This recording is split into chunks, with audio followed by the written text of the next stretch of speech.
ولعنت اللہ علی آبائہم بے شمار لعنت، بے شمار. وطہارتہم وجلالتہم وشجاعتہم وعظمتہم وولایتہم وعطشہم اجمعین من عصرنا ھذا الی یوم الدین. اما بعد فقد قال رسول اللہ صلی اللہ علیہ وآلہ وسلم زینوا مجالسکم بذکر علی بن ابی طالب علیہ السلام.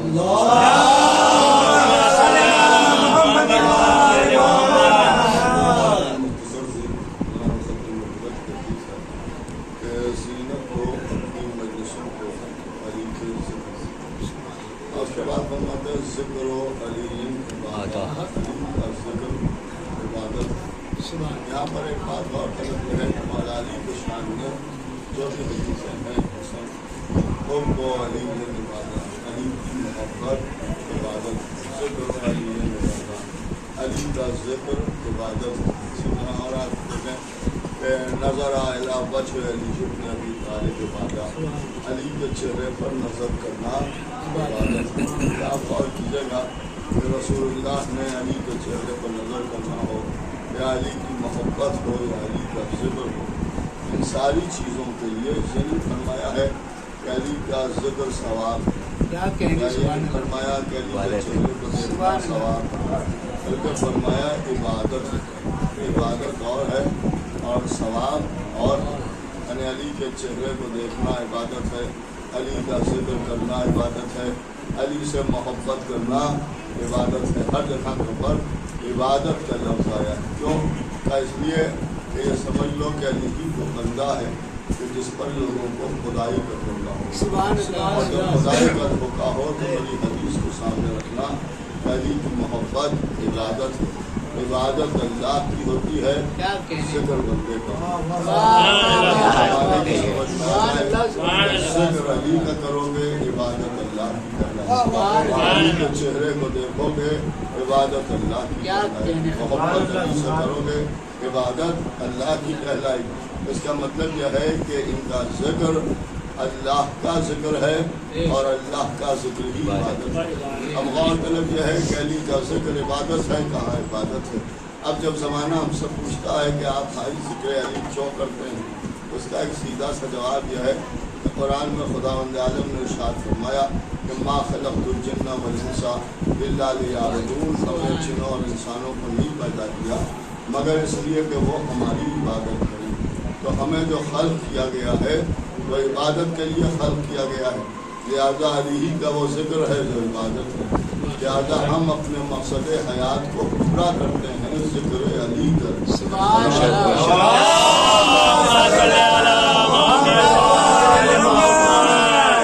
یہ مولا کائنات ہیں کہ جن کے ذکر کو عبادت قرار دیا گیا. اب ظاہر سی بات ہے جب ذکر کی بات آتی ہے تو اس کا ساتھ ذکر کیجیے. ذکر کرنے سے کون منع کرتا ہے؟ کبھی آپ غور فرمائیں کہ ذکر جو ہوتا ہے اس کا انداز الگ الگ ہوتا ہے. ایک تو ذکر میں کر رہا ہوں اور ایک ذکر بھی آپ وہاں پڑھیں گے اس میں ذکر ہو رہا ہے، یعنی شاعری کے انداز میں ذکر ہو رہا ہے. ایک ذکر کا معاملہ یہ ہے کہ کسی نے کتاب لکھی ہے اور اس میں فضائل علی لکھی ہیں، علی کا ذکر. یہ کون سا ذکر ہے؟ کہ یہ قلم کے ذریعے ذکر ہو رہا ہے، کتاب کی شکل میں ذکر ہو رہا ہے. تو ذکر جب ہوتا ہے تو کم سے کم 3 طریقے ہیں ذکر.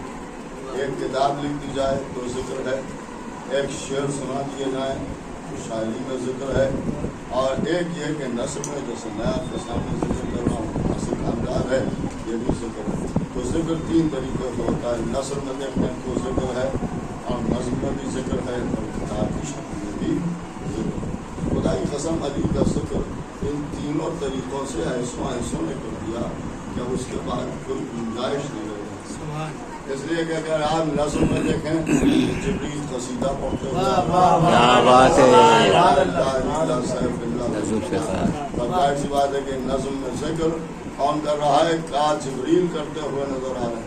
پھر اس کے بعد اگر آپ نثر میں دیکھیں تو رسول اللہ نے حدیث بیان فرمایا نظر الی وجہ علی بن ابی طالب عبادت، حب علی عبادت، ذکر علی عبادت. اس کا مطلب یہ ہے کہ نثر میں نبی نے ذکر کیا ہے، اور کتاب میں دیکھیں تو قرآن میں آئے اللہ ذکر کر رہا ہے. اب ظاہر سی بات ہے کہ تینوں طریقوں سے ایسوں نے ذکر کر دیا کہ اب اس کے بعد کون ذکر کر سکتا ہے، کون ذکر کر سکتا ہے. اب لوگ ہم سے کہتے ہیں کہ صاحب کہ آپ کب تک ذکر کرتے رہیں گے. کیا ہوا؟ چھوٹی چھوٹی باتیں ہیں جو میں آپ کے سامنے عرض کر رہا ہوں کہ کب تک ذکر سنتے رہیں اور کب تک کرتے رہیں. تو 1400 برس سے آپ یہی ذکر کرتے چلے آ رہے ہیں، لیکن 1400 برس سے ہم ذکر کرتے نہیں چلے آ رہے. 1400 برس سے آپ کی سمجھ میں آ رہی ہے. کیا بات ہے بھائی، واہ واہ واہ واہ. 1400 برس سے آپ کی سبحان اللہ سبحان اللہ، واہ واہ واہ واہ. 1400 برس سے نہیں. صاحب کیسی بات کر رہے ہیں کہ ذکر اور ذاکر کا فلسفہ یہ ہے کہ ذاکر ذکر سے ہی بنتا ہے.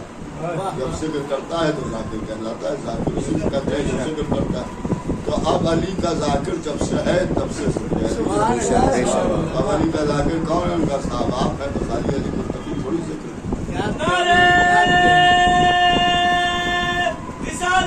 یا رسول اللہ،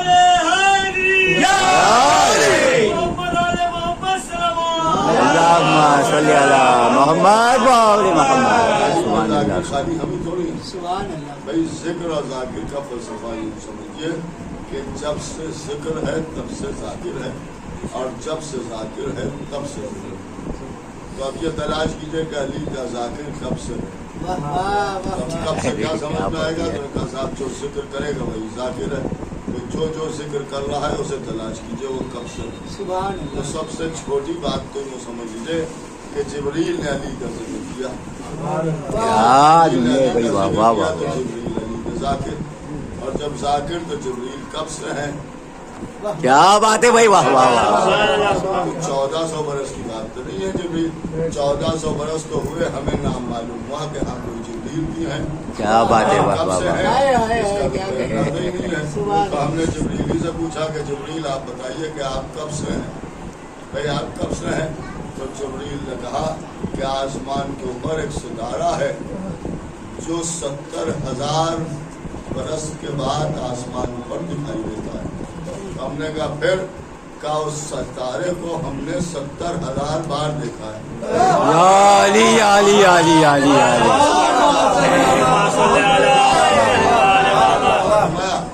علی علی علی علی علی. کب سے ہیں؟ اس کے بعد اور آگے بڑھیے تو پھر رسول اللہ حدیث سے بیان فرما رہے ہیں تو نبی بھی علی کے ذاکر ہیں. اور جب نبی بھی علی کے ذاکر ہیں تو نبی کب سے ہیں؟ تو نبی نے ارشاد فرمایا کہ میں اس وقت بھی نبی تھا جب آدم آپ دل کے درمیان تھے. سبحان اللہ سبحان لوگ اللہ. اعتراض کرنے والے نہیں خلق ہوئے تھے اس وقت سے علی کے ذاکر. واہ واہ.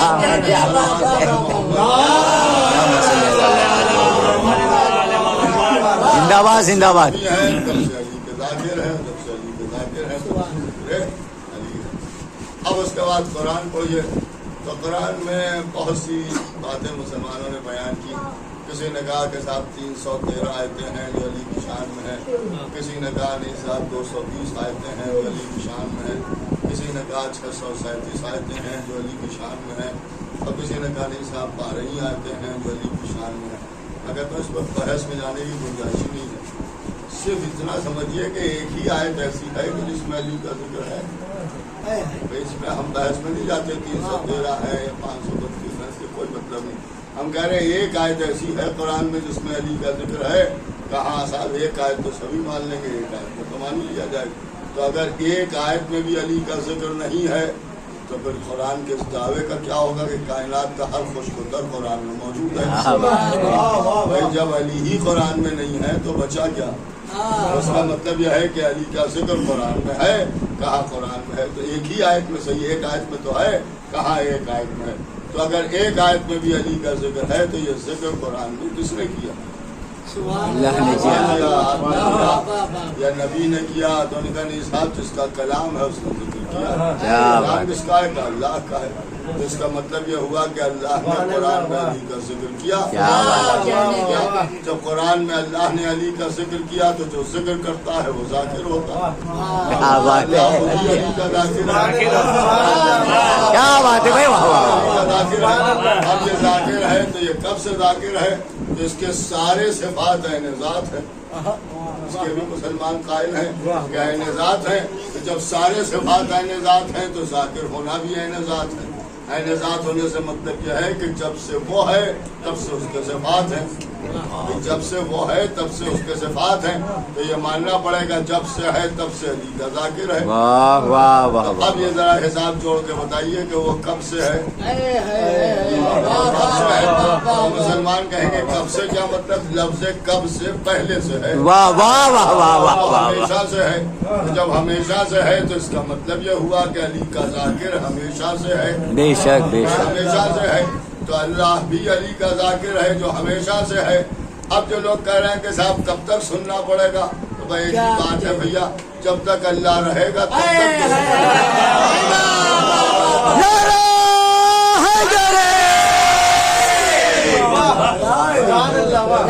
زندہ باد زندہ باد سرکار. واہ واہ واہ واہ. اس لیے کہ وہ خود ہی علی کا ذاکر، خود ہی علی کا ذاکر. مطلب کہنے کا یہ ہے کہ ذکر علی وہ عبادت ہے کہ جس میں وہ لا شریک بھی شریک ہو جاتا ہے. کیا بات. یہ بڑی عجیب بات آپ کے سامنے کر رہا ہوں کہ ذکر آل محمد جو ہے کہ جس میں وہ لا شریک بھی شریک. آپ ماتم کر رہے ہیں، مجلس کر رہے ہیں، ذکر اہل بیت کر رہے ہیں، انجمن لے کے ادھر سے ادھر جا رہے ہیں، ساری مشقتیں ہیں، ساری پریشانیاں ہیں، سب آپ اٹھا رہے ہیں. لیکن کبھی آپ غور کیجیے گا جو میں آپ کے سامنے کر رہا ہوں. لیکن یہ بھی ایک عجیب و غریب بات ہے کہ لوگ جو ہے برا نہ مانیے گا انجمن والوں کی قدر نہیں کرتے. حالانکہ بہار اعضا جو ہے وہ اسی انجمن سے ہے. بہت صاف سی بات ہے جو میں آپ کے سامنے عرض کر رہا ہوں، اور شاید میں آپ کے سامنے پہلے بھی عرض کر چکا ہوں کہ آپ جو کام کر رہے ہیں یہی وہ کام ہے کہ جس کا وعدہ اللہ نے کیا ہے. کہ یہی وہ وعدہ ہے جو اللہ نے کیا، اس لیے کہ اللہ نے اسی ذکر کو باقی رکھنے کی بات کی. اور شاید یہی وجہ ہے کہ انجمنیں جب ایک گھر سے دوسرے گھر پہ جاتی ہیں تو اس کی ایک اصطلاح عام طور سے شیان حیدر کردار میں ہے، میں کہا وہاں وعدہ ہونا ہے، وہاں وعدہ ہونا ہے، وہاں وعدہ ہونا ہے. تو یہ وعدہ نہیں ہوتا ہے بلکہ اللہ کا کیا ہوا وعدہ پورا ہوتا ہے. محمد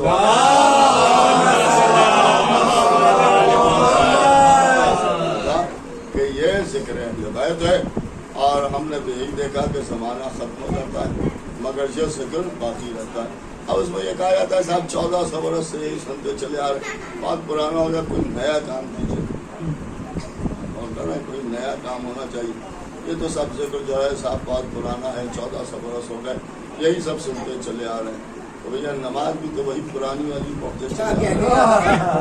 کوئی نئی نماز پڑھیے، کوئی نیا انداز سیکھیے. لہٰذا یہ کہ کچھ انداز بدلیے. صاحب کیسے بدلیں؟ جب نماز پڑھنے کھڑے ہوئے وہی سورہ ہم پڑھ رہے ہیں، کوئی دوسرا سورہ ہی نہیں یاد ہے.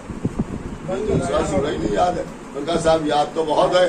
تو اگر یاد ہے تو پھر ہم یہ بھی کہہ سکتے ہیں کہ صاحب ٹھیک ہے آپ سورہ ہم پڑھ رہے ہیں. کہاں سورہ ہم پڑھ رہے ہیں؟ ہم نے کہا سورہ بقرہ کے آپ دشمن ہیں، سورہ توحید کے آپ دشمن ہیں. ان کا صاحب کیوں دشمن ہے؟ اس لیے کہ اگر دوستی ہوتی تو کبھی تو سورہ ہم کی جگہ سورہ توحید پڑھتے، کبھی تو سورہ بقرہ پڑھتے. ان کا صاحب کیسے پڑھ سکتے ہیں؟ کیوں نہیں پڑھ سکتے؟ کہ اس لیے کہ یہ وہ سورہ ہے جس میں سورہ بقرہ بھی ہے، سورہ توحید بھی ہے، سورہ کوثر بھی ہے. اس لیے کہ سارا قرآن سمٹ کے سورہ میں آ گیا. بے شک. اب آپ کی سمجھ میں آیا؟ سورہ ہم اس لیے پڑھ رہے ہیں کہ سارا قرآن سمٹ کے سورہ ہم میں آ گیا. سورہ ہم کی تلاوت ہو گئی تو سب کی تلاوت ہو گئی. ویسے ہی علی کا بھی معاملہ ہے. آدم کو ان کے علم میں، نوح کو ان کے تقوی میں، سبحان اللہ، موسیٰ کو ان کی حیبت میں دیکھنا ہو تو علی میں زندہ باد زندہ باد سرکار. علی میں دیکھو تو علی کا ذکر ہو گیا، تو سب کا ذکر ہو گیا. صلوات پڑھے محمد. اور خدا کی قسم فضائل کی منزل میں سوائے علی ابن ابی طالب کے اور کوئی دوسرا ایسا نہیں ہے کہ جس کے اتنے فضائل ہوں کہ جس کا ساتھ کیا جا سکے. اور مذاہب کی منزل میں اگر آپ آئیں تو سوائے حسین ابن علی کے اور کوئی ایسا نہیں ہے کہ جس کے اتنے مصائب ہوں کہ جن کا شمار نہیں کیا جا سکتا. اس لیے کہ ایک دوپہر میں بھرا کر لیا، حسین لاشوں پر لاشیں اٹھاتے رہے، حسین جنازوں پر جنازے اٹھاتے رہے.